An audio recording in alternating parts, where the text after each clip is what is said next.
Alrighty, yo, what's going on, everybody? It's your boy, Mr. DDG94 here, back with another reaction video. Today, we finna react to most controversial moments in rap history explained. This should be interesting. Without further ado, let's get right into it. Kanye West, George Bush incident. Okay. George Bush doesn't care about black people. Please call. In September of 2005, in the aftermath of Hurricane Katrina, Kanye West had one of the most shocking and controversial moments in live television history. During NBC's live benefit concert for hurricane relief, Kanye appeared alongside actor Mike Myers to encourage viewers to donate. While Myers stuck to the teleprompter, Kanye suddenly went off script, criticizing the government's slow response to the disaster, particularly in New Orleans, where black residents were immensely affected. Reflecting now, do you still believe George Bush doesn't care about black people? I mean, I have a hard time believing that George Bush cares about anyone. So sidebar, black people also, you know. Critics, however, went in on Kanye for what they saw as an irresponsible statement, especially during a humanitarian. How's it irresponsible? So many people were sitting on top of their houses, waving their hands in the air. The news, everybody on the news. Oh, get that footage right there. Get that footage right there. Yeah. Get those footage of those black people right there. Instead of going down there to help them and get them off the fucking roof. Make it make sense. Come on, bruh. Had the people sitting on them roofs for days, man. Begging for help. Them helicopters floating around, they just getting footage. Yeah, just look at them, but don't save them, though. Don't go help them. Just look at them. All we need is that footage. Yep. If they die, that's not our problem. Come on, man. Telethon. This was talked about for weeks, overshadowing the relief effort itself. I didn't appreciate it then, and I don't appreciate it now. It's one thing to say, you know, I don't appreciate the way he's handled his business. It's another thing to say this man's a racist. I resent it. It's not true. And it was one of the most disgusting moments of my presidency. George Bush commented that Kanye essentially calling him a racist being the worst moment of his presidency did not come without its own backlash, considering all the events that occurred from 2001 to 2009. But Kanye did end up apologizing to George Bush about his comments. Of course he did. Bush also hilariously called Kanye Kanye West. Kanye is no stranger to ruffling feathers, with this sparking one of his earliest and most well-known controversies. Ludacris dropped by Pepsi. Oh. Ooh, how you liking that? I know the party's inside. Ain't no hiding that. People want their title back. Let's get it right. This led to probably one of my favorite songs off Chicken and Beer. Who let these hoes in my room? Let these hoes. Who let these hoes in my room? Did you let them in? I know who let them in. It was Bill O'Reilly. Ludacris had the braids, man. That was the best version of Ludacris, bro. Once he cut them shits off.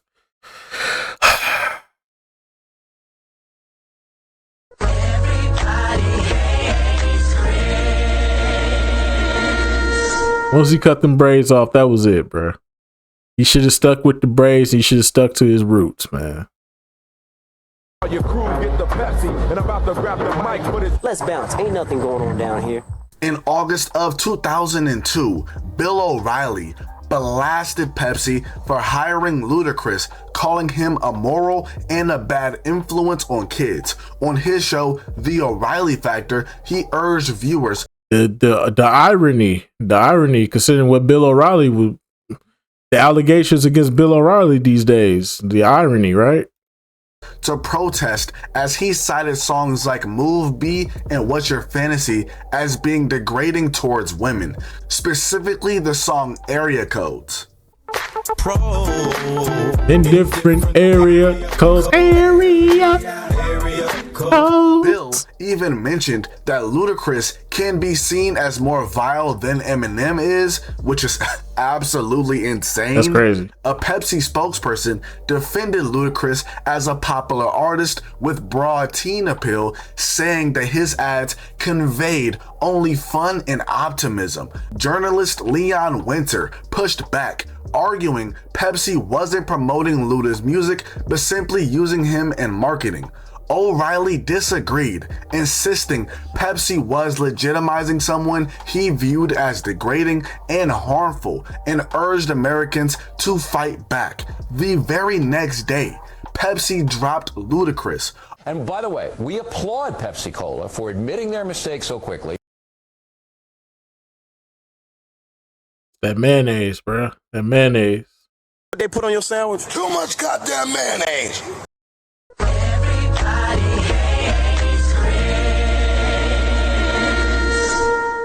For turning it around and saying no. My right ear is definitely enjoying this. We do have a responsibility. I'm not telling anybody what artist. I'm giving you my opinion that says he's not an artist, he's a thug, and I'm entitled to it. Clearly, he did not listen to Ludacris at all, because Ludacris is the furthest thing from a thug rapper. But I digress. The decision sparked backlash since Pepsi continued working with acts like Papa Roach, who were promoting Pepsi Blue. Right before Ludacris was dropped, the frontman of Papa Roach literally took a whiz in a Gatorade bottle, sipped from it, and then shared it with the woman in the audience during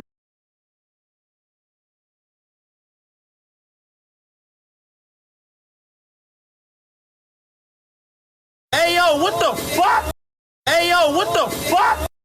Hey yo, what the fuck?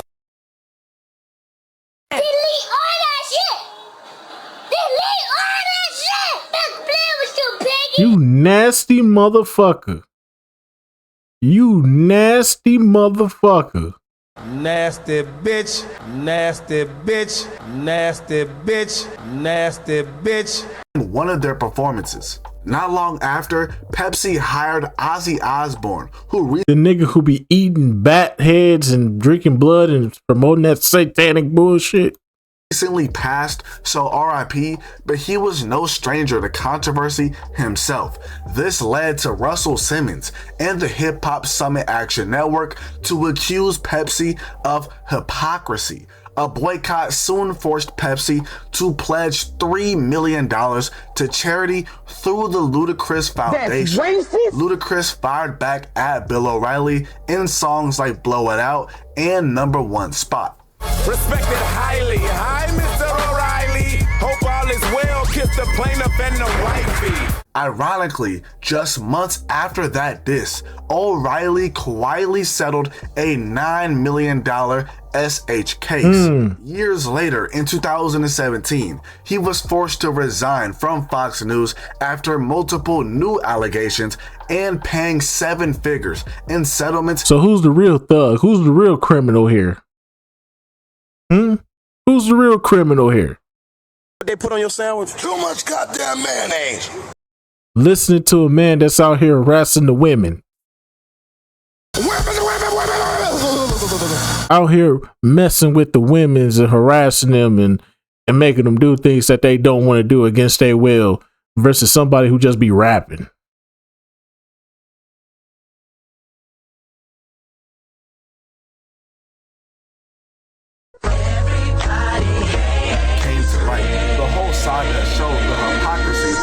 Bill O'Reilly and Pepsi, who cut ties with Ludacris while excusing others. In the end, Ludacris prevailed. T.I. 2007 federal case. Oh God. In October of 2007, T.I. was arrested in Atlanta only hours before he was supposed to perform at the BET Hip Hop Awards. His arrest came after a sting operation involving his bodyguard, who had secretly begun cooperating with federal agents. The incident stunned fans and the hip-hop industry alike because T.I. was at the very peak of his career, with multiple chart-topping singles and crossover success into mainstream entertainment. T.I. defended himself by saying that he was motivated by fear for his own safety, especially after the tragic death of his best friend, Philante Johnson, in 2006 when his tour van was sprayed with bullets in Cincinnati, Ohio. In later interviews, including one with DJ Vlad, T.I. explained that he believed his bodyguard was a legitimate security officer with a license to purchase such weapons, as he insisted the weapons were solely for his personal protection. Unfortunately, I cannot show you the pictures that federal agents took of what they found, but it's insane. In March of 2008, T.I. reached a plea deal that shocked many people. Instead of serving a lengthy prison sentence, he was given 1 year and 1 day behind bars, a significant fine, and a staggering 1,500 hours of community service. Much of that service was spent speaking to schools, community groups, and even appearing in a reality show about his legal troubles. People wonder how a convicted felon like T.I. could have such an unusually lenient sentence given the seriousness of his charges. As a convicted felon, you're not supposed to have weapons. It was reported that multiple loaded weapons were found at T.I.'s house, in the car he was in when he was arrested, and was accused of using his bodyguard to obtain more. Then he had silencers on top of that. And then where the weapons were all stored could only be accessed via his fingerprint. One of the rappers who commented and questioned this back then was 50 Cent. Girl, what's today's mathematics? Shit ain't adding up. Getting out with 10 machine guns, only get 12 months. According to 50, even with the best lawyer money could buy, he would have gotten at least 9 to 10 years in connection to such crimes. Yeah. Some speculated that T.I. might have cooperated with authorities in exchange for leniency, though T.I. has always denied this. Hip-hop culture and street culture have a symbiotic relationship, so it's no wonder why the topic of snitching is frowned upon and controversial. Despite the backlash, T.I. managed to rebuild his career and remain one of the most commercially successful rappers of his generation, despite the allegations. Biggie, controversial lyrics. Oh God. Man, this section is going to piss a lot of people off, I'm sure. Yeah, a lot of them Diddy boys. Everybody know ain't no party like a Diddy party, so Yeah, that's what's up. Yeah. Yes, sir. Not me, because I've stated on many of occasions, between Eminem and a couple other rappers, Biggie probably got some of the most sus lyrics of all fucking time, bro. But I gotta be objective and listen to some of the comments I have received on topics for this series. Fans of Biggie already know that he's no stranger to having controversial lyrics. This gets called out every few years. Most recently, Lord Jamar has expressed his thoughts, which either validated how some people felt for years while shedding light to those who were unaware. Where do I even begin with this? I'm sorry in advance, but this is a section I'm going to have to heavily censor myself. Exhibit A, his song Just Playin' Dreams, which appears on Biggie's and I ain't gonna lie, it's probably one of the more funnier songs. Debut album, Dreams of fucking an R&B bitch. Biggie I'm just raps playing, about but I'm saying R&B singers, but in his second verse, he said that he would rather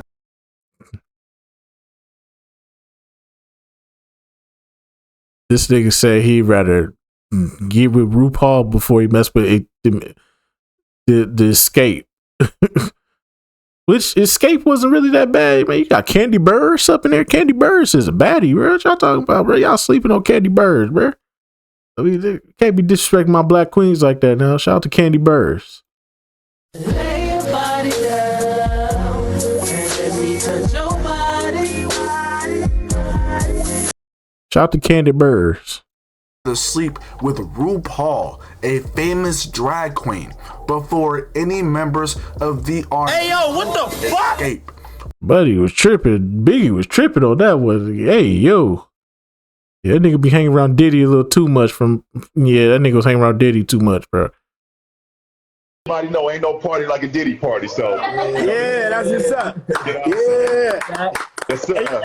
I like when you like this, Daddy. With how hip-hop is, there doesn't need to be any explanation as to why this line is controversial. Biggie also reportedly apologized to Escape for this line. Then in the very next line, he raps a even more controversial lyric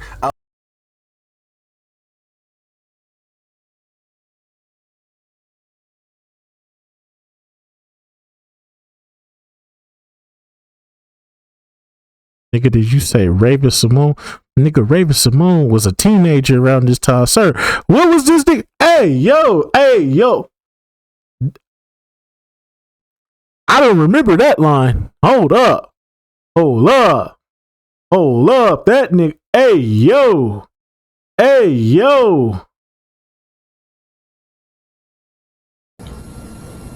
When you say teenage, how old are we talking? Girls who are teenagers. Y'all quit playing. Quit playing. I didn't do this stuff. This is not me. I'm fighting for my life. Hey, yo. Raven Simone was a kid around this time, bro. You wildin'. This nigga Biggie was what? Hell no. Hey, yo. Y'all quit playing. Quit playing. About Raven Simone that I will not repeat. She was around 8 or 9 when he said this. Exhibit B is another song on Biggie's Ready to Die album, which is Me and My B. On the track, Biggie raps that a girl... When I met you, I admit my first thought was the trick. You look so good. Hey, yo, I ain't saying that part. But you know what he said. When I met you, I must admit my first thought was the trick. You look so good. That nigga said he get somebody that hawk to it and not his girl. You the peanut butter and I'm the jelly and bread. And when I get back, I need some head. That nigga was tripping, bro. That nigga said he give her daddy the hawk to a treatment. That's crazy. Look so good that he's willing to go down on her dad. This is a reference to a joke that the late great Richard Pryor said. Fans have excused this line as just being a reference to what Richard said, while others don't really consider it a joke since Richard Pryor was reportedly bisexual, allegedly. The song What's Beef, which appears on Biggie's posthumous album Life After Death. This track contains the infamous line about Biggie's friend, C. Gutta, and kids. Another line that I'm not going to repeat. Crazy line. C. Gutta was not messing with Biggie for a while after he said this line, even though they lived in the same place at the time. Exhibit D, the song Dead Wrong, which appears on Biggie's posthumous album Born Again. Yeah, this one I'm not going to be able to go super in depth about. Biggie rapped about some crazy things in this song. People have defended Biggie's lyrics as just that, lyrics. This is while others believe that certain things shouldn't be rapped about or referenced. Ironically, Eminem features on the version of Dead Wrong that was released on Born Again after Biggie's death. Eminem has many similar, and some would say worse lyrics than Biggie. And mind you, Biggie and Eminem are not the only two to have controversial lyrics. It's just that their popularity kind of leads to them being more critiqued than others. They got some of the wildest bars in the entire discography. It would be hypocritical of me to say that Eminem did not receive backlash for his lyrics, as you'll see later on in the video. Shock rap was definitely a thing in the 90s, especially with the birth of horrorcore. But let me know in the comments how you feel about this entry. Lil Mama, 2009 MTV. With Little Bow Wow went up on stage with Jay-Z. That was funny. That was a funny time. Beyonce tried to stop her. Beyonce tried to stop her, but damn. VMAs.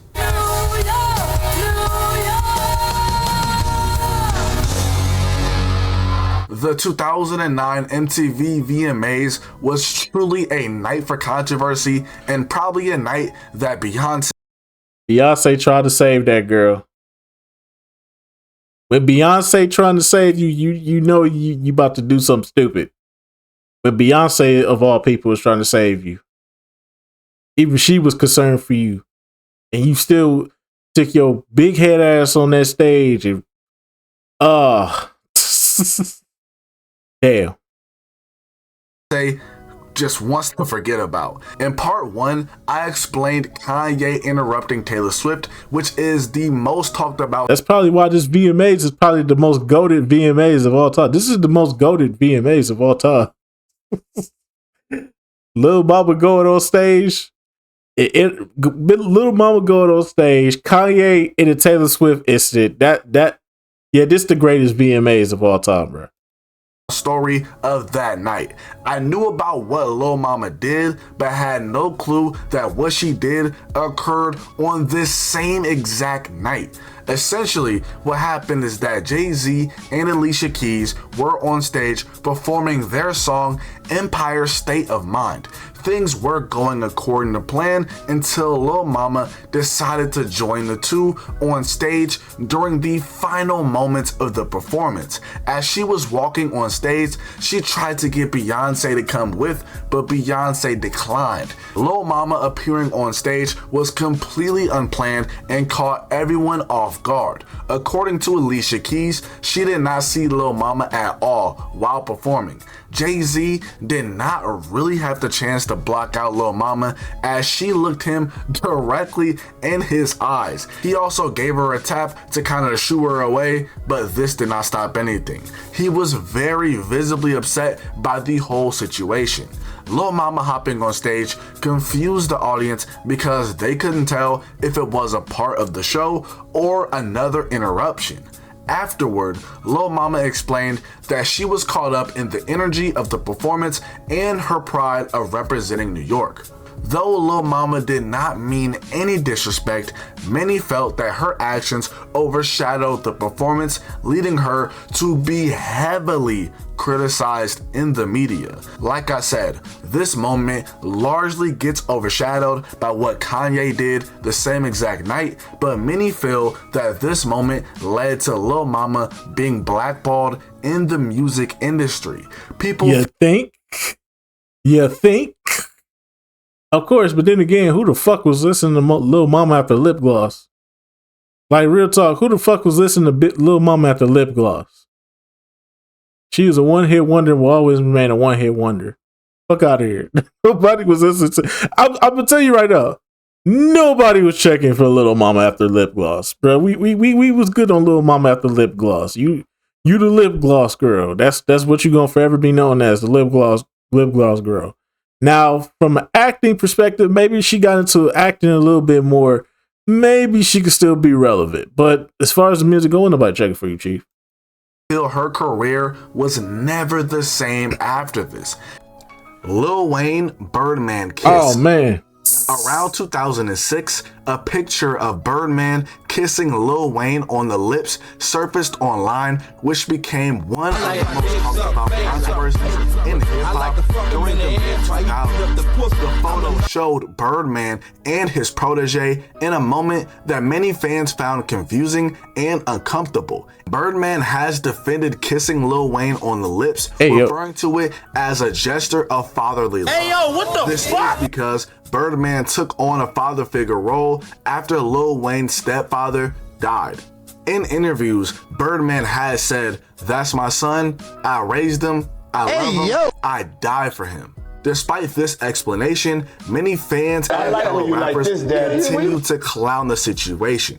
But this picture wasn't anything new, as Birdman and Lil Wayne had previously kissed in public. An episode on Rap City in 2002 is an example of this. Lil Wayne and Birdman's relationship is controversial in itself due to Birdman being accused of I don't know how to say it without being demonetized, but you guys know what I mean. If you know anything about their relationship, really interesting. People point to a video of Lil Wayne talking to a 15-year-old Lil Twist about the time he was taken advantage of at a very young age. I'ma do you like baby them did me. Yeah. Shout out to that nigga Amir, bro. Shout out to that nigga Amir, bro. This nigga, this fucking sound effect, bro. I like my dick suck face. I like to fuck him in the ass while he beat up the pussy. I'll never forget that day.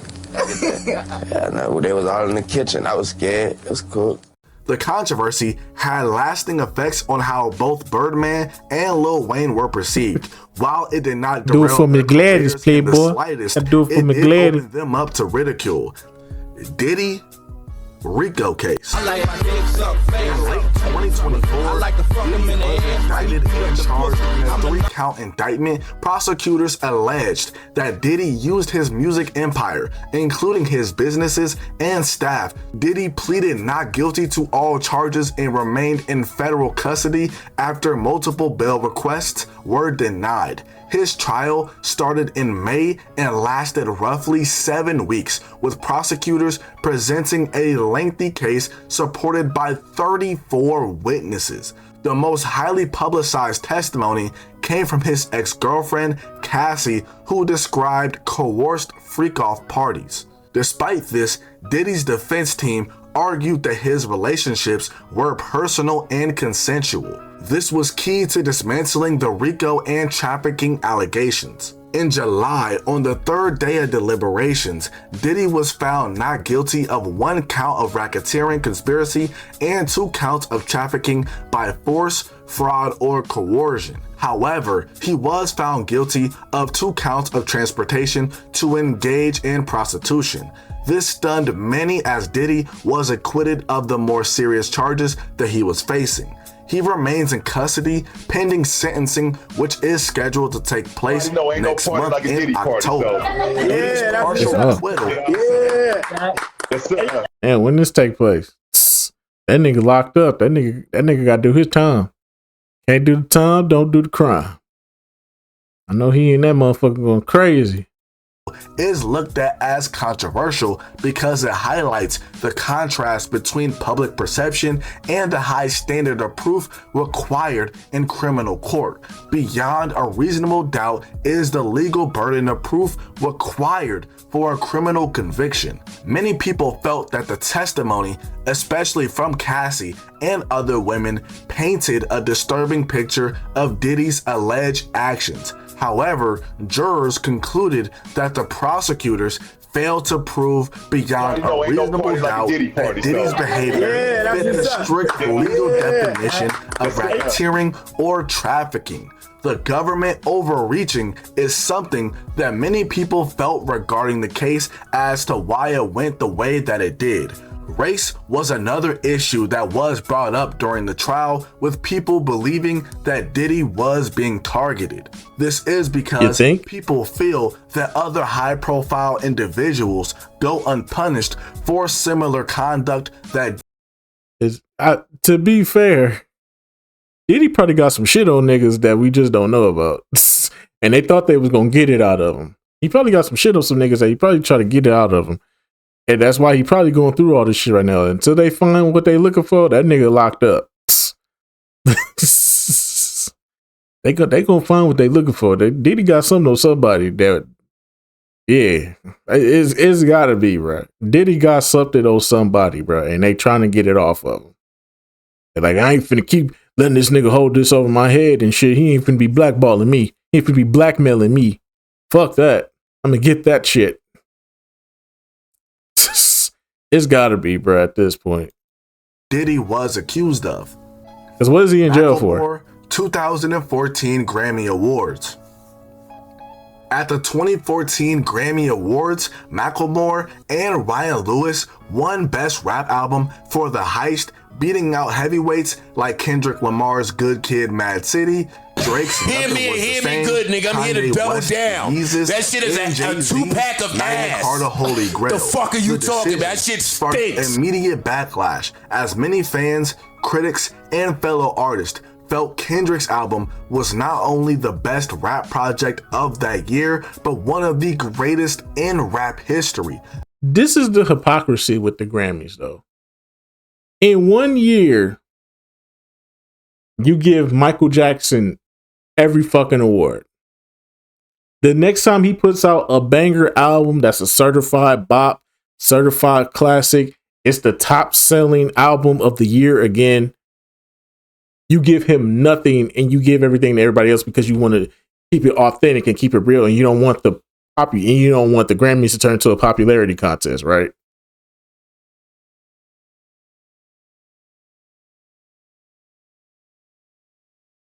Then you give the awards to the people to the popular kids, right? And then you say shit like, oh, we want to give awards to not just make it a popularity contest. We want to give these awards to people who we feel have touched us in a unique way. You know, they keep it real. They're telling the story. They're keeping it emotional. It's anti-establishment. You know, it's authentic. You know, the people really like it more than the critics. We don't want to listen to just the critics. We want the people. And not just the people. We also feel like, you know, it should be real. It should be down to earth. You know what I'm saying? This is what made Michael Jackson keep having to change himself, bro. This is why Michael Jackson drove himself crazy, bro. This is the exact shit why Michael Jackson drove himself fucking crazy. Because he kept trying to adjust to what the Grammys wanted, to what the people wanted. You know how fucking hard that is? And then the one time you get an album where it fits the criteria of everything that you're looking for, you give it to a pop artist in a rap category.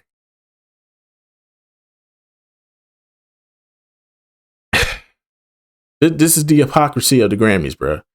First, you say you want something that's down to earth and that you feel and it's not over the top. You know, it connects on a deeper level. Nothing about that Macklemore album spoke on a deeper level, bro. Everything from Good Kid, Mad City spoke about a kid in a mad world or in a mad city. And he just trying to overcome the obstacles that come around him on a day-to-day basis. How do you take a story, a concept album, a story-driven album, painting a picture for you, not with pop songs and all and all this in the middle? No, it's raw, it's emotional, it's putting it all there for you. But we go with the pop album that's just there for the hits versus an album that's telling you a story. I don't get the Grammys criteria, bruh. Their criteria is this is why nobody takes the Grammy seriously, because they just do shit to do shit. They know that if they just give the people what they want, nobody would care. So they have to do things like, well, if we go against the grain, we'll have more people talking about us, and then we'll have more people wanting to tune in the next time. And all. No, this makes people go away because it's like, we know what's popping. Kendrick Lamar had the best album of that year. It's not even up for debate. Kendrick Lamar had the best album in that field. Nobody was coming close to that.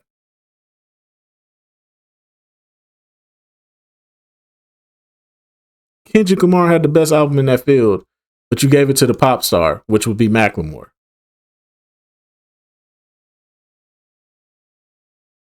This is what I don't understand, bro. This is why the Grammys are a joke. This is why nobody takes the Grammy seriously no more. This is what it is. After the ceremony, Macklemore posted a screenshot of a private text message that he sent Kendrick Lamar, in which he admitted that Kendrick was robbed and that his album should have won. While the gesture was intended to show humility, many felt that it came across as performative, especially since Macklemore shared the text publicly on Instagram rather than keeping it private. Macklemore addressed this and doubled down that Kendrick should have won, but thanked his fans for supporting the heist. They put on your sandwich too much goddamn mayonnaise. Kendrick explained that he felt that Macklemore winning was well deserved. He felt that he hustled and grinded for the achievement, believing that everything happens for a reason. But he's also expressed not really feeling how Macklemore posted a screenshot of their conversation, which is completely understandable. Besides Kendrick, other artists chimed in. Macklemore also beat out Drake, who was nominated for the same award. Like Kendrick Lamar, he also did not feel Macklemore posting the screenshot. Drake felt that Macklemore should have gotten better and made better music if he felt that he was undeserving. He also felt that Macklemore needed to apologize to everyone in the category if he felt like that.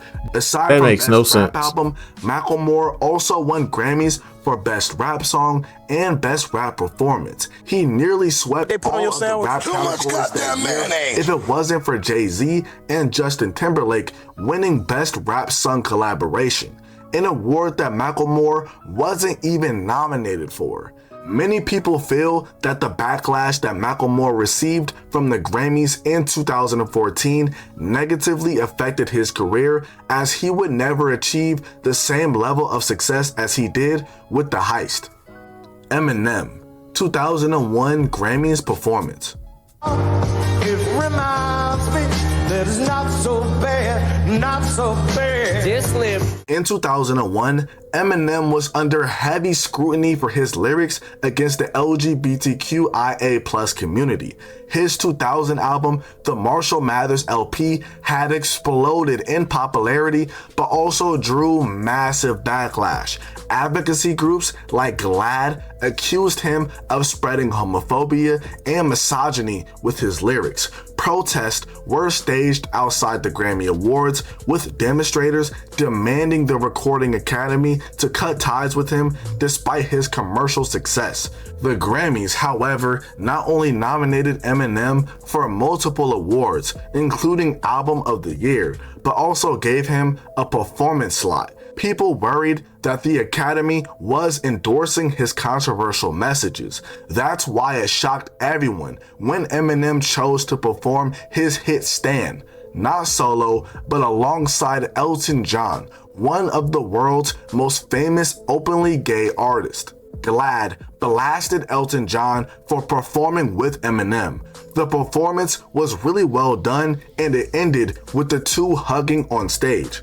For some, the hug felt like a genuine gesture that Eminem wasn't truly homophobic, but for others, it felt like a PR move to deflect criticism rather than genuine growth. Afterward, Elton John defended Eminem, saying that he did not believe Eminem was homophobic, but was instead playing a character through his lyrics. If this performance did not go according to plan, it could have significantly damaged both of their careers, hence why Eminem referred to this as career Russian roulette on his song Business. 0-0, you can even call collect the most feared duet since me and Elton play career Russian roulette. Fun fact, Elton John is Eminem's AA sponsor and has helped him with his sobriety. The controversy, however, did not stop Eminem's career in the slightest, as he took home 3 Grammys that night, including Best Rap Album for the Marshall Mathers LP. Juelz Santana, 9/11 lyric. Wait, what? Forged courage behind the wheel of the plane. Remind me when I was dealing feeling the cane. On the Diplomats Volume 2 mixtape, Juelz Santana caused major controversy with the track I Love You. In the song, he rapped about admiring the courage of Muhammad Atta, one of the 9/11 hijackers, comparing Atta's courage behind the wheel of a plane to his own while dealing drugs. Juelz defended himself in interviews, saying that he did not support Atta or the attacks, but respected the dedication it took for him to act on his beliefs. When asked if it would hurt his career, Juelz insisted that it wouldn't, and ultimately he was right. By the time Diplomatic Immunity was released in 2003, the line was changed, swapping Atta's name with Muhammad Ali. I worship the late prophet, the great Muhammad Ali, for the words he spoke. Still, Juelz stood by the original lyric and never fully backed down, even revisiting Atta's name on his debut album for a track called OK OK. The line is censored on both clean and explicit versions. When I think it's problems, do you follow? A young Muhammad Atta, no plain lessons, cocaine. Looking back, many feel the line was insensitive given the timing. Despite the controversy, the moment did not derail Juelz's career. He continued to grow as a solo artist and as a part of Dipset, proving his prediction right. Ray J, 2011, Breakfast Club. The only reason why the Breakfast Club is even the Breakfast Club, or why they even got their name got out there. This is the only reason why the Breakfast Club is even the Breakfast Club. If Ray J never called them, the Breakfast Club would probably just be a New York radio station that nobody cared about. Shout out to Ray J, bro. The one time he got somebody on instead of getting somebody off the air. This is the one time he got somebody on the air and they stayed on the air. Because normally he's a TV, he's a show killer. He normally kills your show. But in this instance, he made the show better. So maybe a drunken enraged Ray J is probably best for you than a Ray J that's sober and locked in. Nah.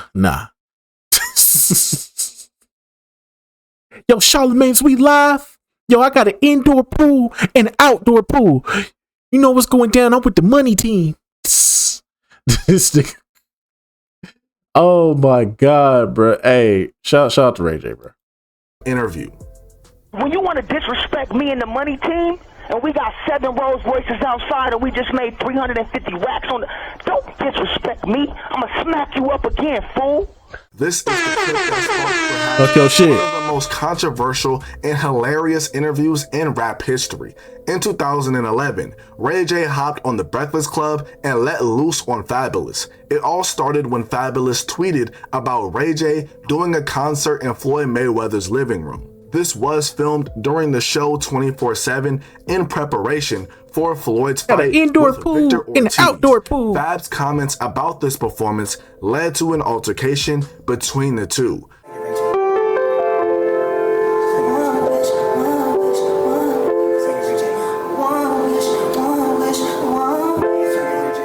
According to Fab, the two ran into each other while he was at a dinner with Diddy.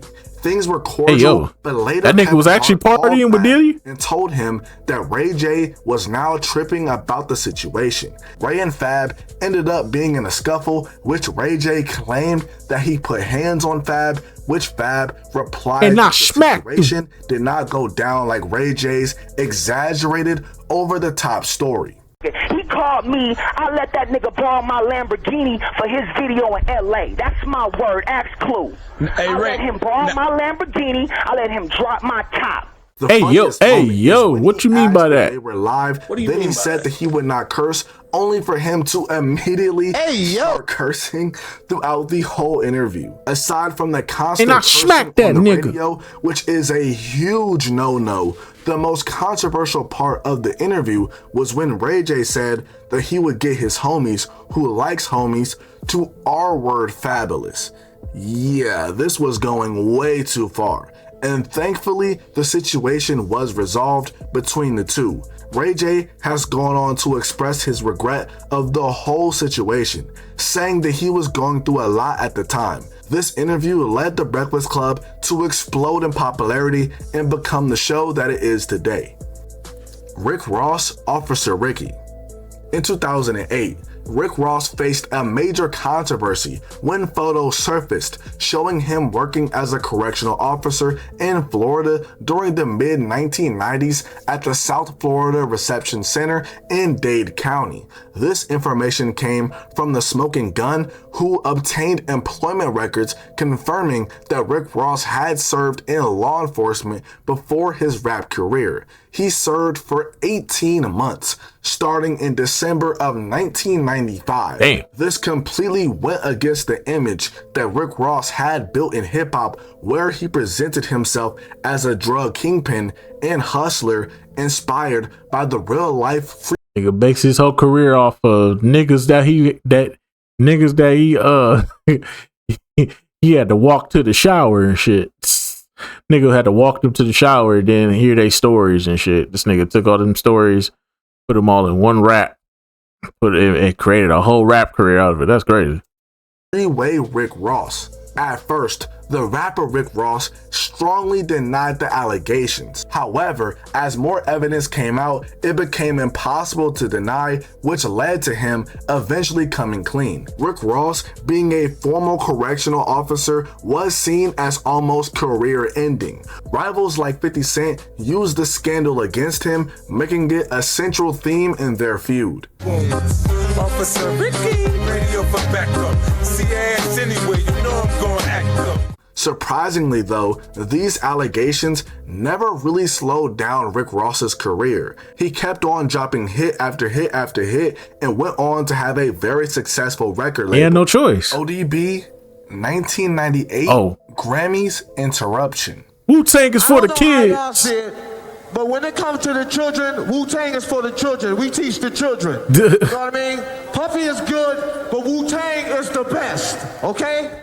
In 1998, Old Dirty Bastard attended the 40th annual Grammy Award. Talk your shit. During the untelevised award ceremony, his group, Wu-Tang is for the children, were nominated for Rap Album of the Year, but lost to Diddy's album No Way Out. Damn.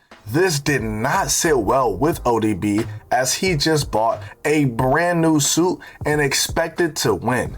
During the presentation of the award for Song of the Year, ODB proceeded to take the mic and give us a classic moment. RZA, ODB's cousin and member of the Wu-Tang Clan, recalled the moment. He said that he knew that the group would not receive the award because of their realness. ODB did not understand this because he thought that the group did not win because they were not all dressed up for the occasion, not knowing that the winner had already been decided. Basically, what ODB was trying to say is that a young mind would be better to follow the path of the Wu-Tang Clan than other acts. They were for the children.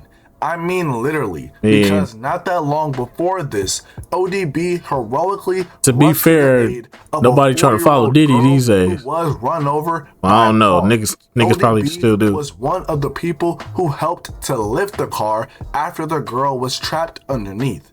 Afterwards, ODB kept in contact, checking in on the girl and her family.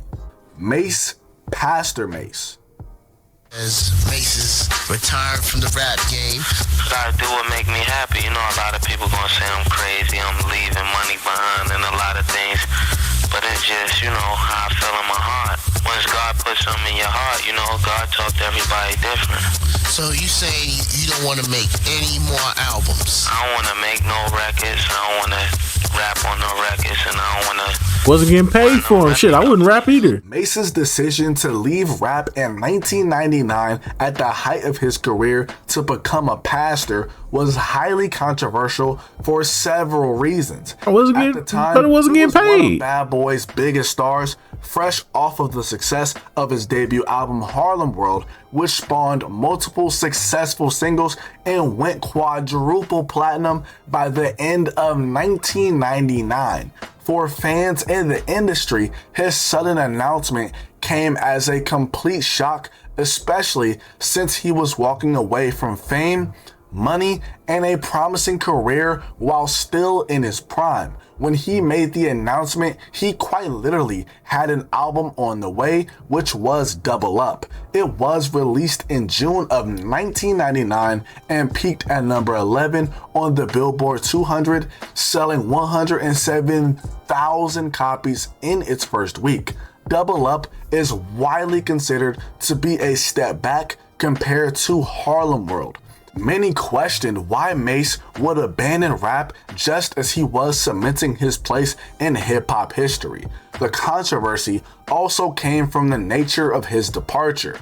Mase explained that he left because rap music was leading him down a destructive path that conflicted with his faith. While some like Diddy respected his decision, others felt betrayed, especially since Mase's lyrics often glorified the flashy, materialistic lifestyle that Bad Boy was known for. Adding to the controversy, Mase later returned to rap multiple times. His first return was with Bad Boy. This was praised because Mase kept it clean with his 2004 album, Welcome Back. Then there was the time that Mase was running around with G-Unit when he turned back into Murder Mase. People criticized him for being inconsistent and hypocritical. Left Eye, 1994 arrest. Burnt down that man's house. In June of 1994, Lisa Left Eye Lopez was arrested for arson after a highly publicized incident with then boyfriend NFL star Andre Rison. Burnt down that man's house. That the two had a very passionate but toxic relationship, which led to multiple heated arguments. It reached a boiling point when Left Eye reportedly set a pair of Andre's shoes on fire in a bathtub inside his mansion. This small fire ended up spiraling out of control and led to the mansion being engulfed in flames. This drew national attention, leading to the destruction of Andre's $1.3 million house and the arrest of Left Eye, 1/3 of one of the biggest music groups in the world at that time, TLC. Ultimately, Left Eye took responsibility for her actions, though she clarified that she never intended to destroy the entire house. She pleaded guilty to arson and was sentenced to probation, community service, and therapy for alcohol. Nigga, she burnt down a whole house. How you get probation for that? Hell no. Hell no, you going to jail.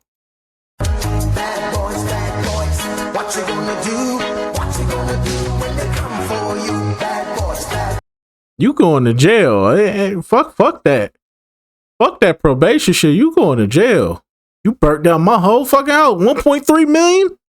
$1.3 million mansion. You burnt that shit to the ground? Cause you mad over some shit? Cause we got into an argument? Fuck no.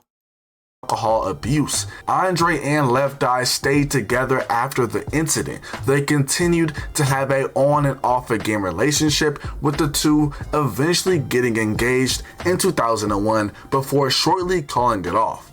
Left Eye sadly passed away the next year. RP Left Eye. And just like that, we come to the end of the video. You guys have been on me for a part 2 forever, so you know I had to come through. Make sure to tell me what you guys thought of the video and make some. All right, brother. But anyway, so that's just gonna about do it for this one, man. She got probation for that. Fuck no. Shit, that's worse than the T.I. allegations, bro. Shit, that's worse than that. Oh, 911. No, I ain't calling a snitch. I got a real emergency. But anyway, so that's just gonna about do it for this one, man. Most definitely, man. These are some controversial moments. The Grammys, that one pissed me off. Yeah. But anyways, though, that's just gonna about do it for this one. I will see y'all in the next video. Till then, deuces.